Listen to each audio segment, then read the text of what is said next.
A young man went into a drugstore one day to buy 3 boxes of chocolates, and he wanted to buy 3 different sizes. He wanted a small box, a medium-sized box, and a great big large box of chocolates. Well, the pharmacist was a little curious about this purchase, and so he asked him about the 3 boxes. And the young man said, "Well, I'm going over to a new girlfriend's house for supper tonight, and then we're going to go on afterwards. If she lets me hold her hand, I'll give her the small box. If she lets me kiss her on the cheek, I'll give her the medium-sized box. But if she really lets me kiss her, I'm going to give her the big box of chocolates." And so he made the purchase, and he left. That evening, as he sat down at dinner with his girlfriend's family, he asked if he could say the prayer before the meal. And they consented, and so he began to pray, and he prayed an earnest, intense prayer that lasted almost 5 minutes. When he had finished, his girlfriend said, "You never told me you were such a religious person." And he said, "And you never told me your dad was a pharmacist."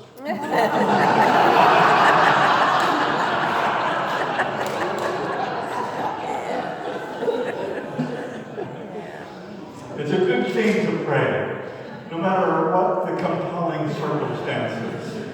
Jesus had a lot to say about prayer, and he spent a lot of time in prayer. And his disciples watched his life. They watched him.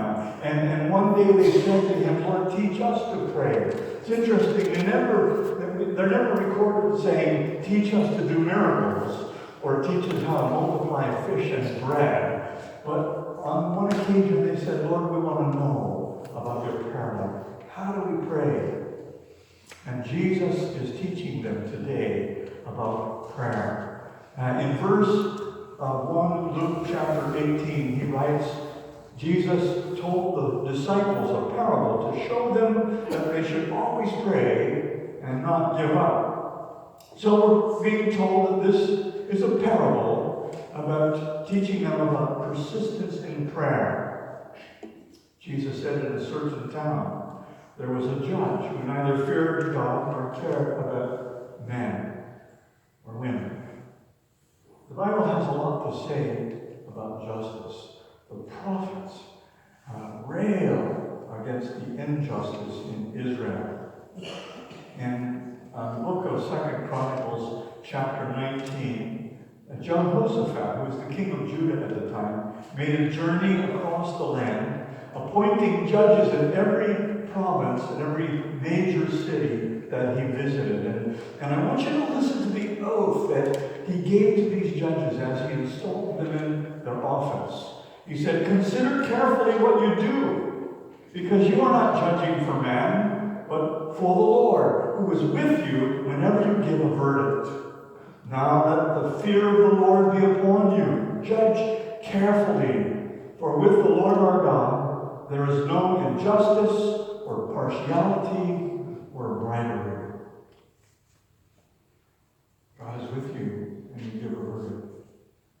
He told these judges, "So let the fear of the Lord be upon you. Remember, God is with you, and don't practice injustice. Don't take bribes. Don't practice partiality." And yet here is a judge in our story who has no fear of God in his soul, no fear of God and no respect for men and women. In other words, he views himself as above the law. He can do whatever he wants to, and no one can hold him to account. There have always been corruption in the judicial office. In fact, the prophet Amos was so appalled by them in his time that he just railed at them. In Jesus' day, there were judges who were so corrupt that they were known as robber judges. Dayane Gezaloth, which is actually a play on the Hebrew words, because their real title was Dayane Gezaloth, judges of the prohibition, but they were known as Deyani Gezaloth, robber judges, thieves. In fact, the Talmud speaks of judges who were so corrupt that they would pervert justice for a meal. And that's the kind of man that we're dealing with in the story. The only way to influence him was through bribery. And to this manner of judge, there comes a widow. Jesus said there was a widow in that town, kept coming to him with a plea, grant me justice against my adversary. For some time he refused, but finally he said to himself, even though I don't fear God or care about people, yet because this widow keeps bothering me, I will see that she gets justice, so that she won't eventually wear me out with time. The widow is the symbol in the Old Testament of the innocent, powerless, oppressed. They had no one to defend them. It was a man's world. Without a man in their life, they often ended up poor. They were targeted by the wicked. Ibn al-Tayyib, who was an 11th century Arabic theologian, wrote this about the widow in the Middle Eastern society. He said, in every time and place, the greedy have found the widow vulnerable to oppression and injustice, for she has no one to protect her. Thus, God commands the judges to give her special consideration. And this was true. In fact, Jewish legal tradition required, on the basis of Isaiah chapter 1, verse 17, that the suit of an orphan would be heard first, and that the suit of a widow would be heard next. So, she had some legal rights, but this judge didn't care about the law, and he certainly didn't care about this widow. F.F. Bruce writes that she was too weak to compel and too poor to buy justice. And so she keeps coming back to the court again and again. And again she cries out in the court for justice. It's called the war of attrition.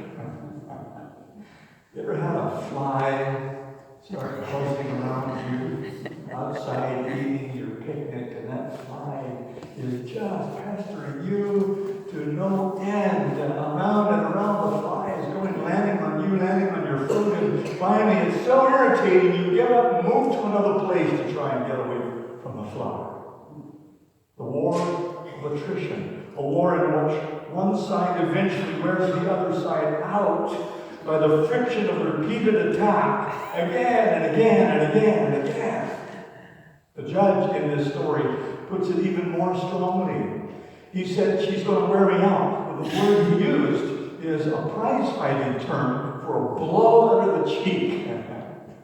He says, in other words, he's saying, this lady's like a blow to my head. She's giving me a headache. She's never going to give up.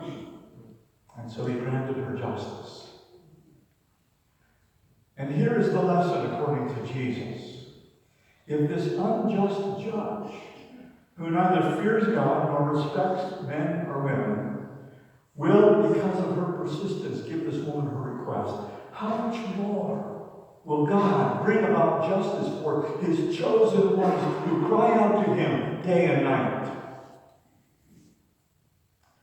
Number one, when you are in trouble, pray. Number two, when the answer is slow in coming, keep praying. Number three, no matter how bad it gets, don't stop praying, but believe that your God cares about you and will hear you and answer your prayer. Remember David running from Saul in the desert, fleeing for his life. He prayed. He prayed in Psalm 55. He wrote, I call to God, and the Lord saves me. Evening, morning, and noon, I cry out in distress, and he hears my voice. Remember Daniel, sitting in a dark and dirty cave, surrounded by hungry lions. He prayed. Remember the Hebrew children, Shadrach, Meshach, and Abednego, about to be thrown into the fiery furnace. They prayed. Remember Paul and Silas, chained and beaten, facing an execution. They prayed. Remember Jacob, who held on to that angel, who wrestled with that angel all night long, and he wouldn't let go. He said, I will not let go unless you bless me, unless I receive an answer to my prayer. There are many forces that come against us, brothers and sisters in Christ. Life can get hard. We can find ourselves losing heart. But this is a spiritual battle we are in, and we need to use the spiritual weapons provided by God if we are to be victorious, if we are to keep the faith and not lose heart. And one of those weapons, most assuredly, is prayer. Persistent, persevering prayer. Somebody say amen. Thank you. I came across a wonderful illustration about persistence. And this story took place back in 1911 when on September 17th, a pilot by the name of Galbraith Perry Rogers left Long Island, New York with a bag of mail to fly the first cross-continental flight from the Atlantic to the Pacific with a bag of mail. He was trying to win a prize, but he didn't quite make that because Captain Perry, he only spent in the air 3 days and 10 hours and 14 minutes. But he didn't arrive. He left on September 17th. He didn't arrive until November 5th. He didn't arrive until November 5th because along the way he crashed 39 times. And he made 30 additional unscheduled stops. I mean, there was only one stop scheduled along the way. He made 30 unscheduled, 39 crashes. He actually had a train following him. He was flying the path of the railroad tracks, and he had all the spare parts he needed for his airplane, including a very specialized mechanic who could repair it. And by the time he finally reached California, there was nothing left of the airplane but the rudder and the drip pan. The original plane, right? It was all replaced parts. Oh, dear. Pray. Pray. The question Jesus leaves us with is when the Son of Man comes, will he find faith? Will he find faith? Faith is a living thing, you know. It's alive in our hearts, in our lives, and like all living things, faith can produce even more life out of its fruitfulness. If it survives, if it is nurtured, if it is nourished properly, faith. Will Christ find faith in this world when he returns? Will he find people nurtured by the living Word of God? People who are spiritually strong enough to stand on their faith, who are compassionate enough to weep with those who suffer, who are courageous enough to demand justice from the unjust judges of our world as we continually pray and wait for the true and final justice of God to be brought into this world. Faith. I know that many of you have children and grandchildren who are not walking with God as you would like them to. They wander from the faith, and you're praying for them. You're praying for them. Don't give up.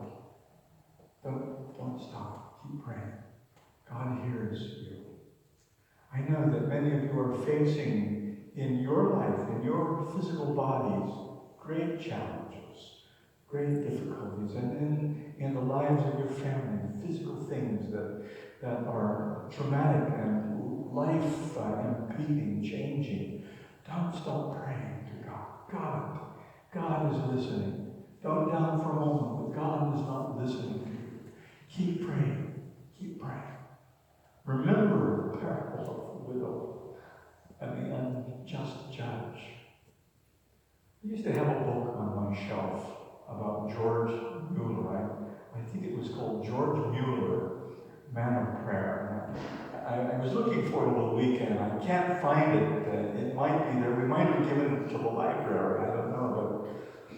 But this book talked about the remarkable life of prayer that George Mueller, an English preacher, had. And I want to read something he wrote about his experience in praying. He wrote, "The great point is never to give up until the answer comes." He wrote, "I've been praying for 63 years and 8 months for one man's conversion. And he's not saved yet. But he will be. How can it be otherwise? I am praying." Well, this man, he never gave up. He believed that God was listening. George Mueller died, and that man was not saved. But the story goes that as they were burying George Mueller at his funeral, lowering his body into the grave, this man he had prayed for 63 years, how many years, turned his life over to Jesus Christ, gave his life to Christ. So don't stop praying. Don't lose hope. Don't lose faith. Stand upon your faith in God and in His Son, Jesus Christ, and know that He hears you, He loves you, and God will answer. Amen. Amen. Elizabeth is going to sing a song, a good baptism song for us now, called "Come to Me."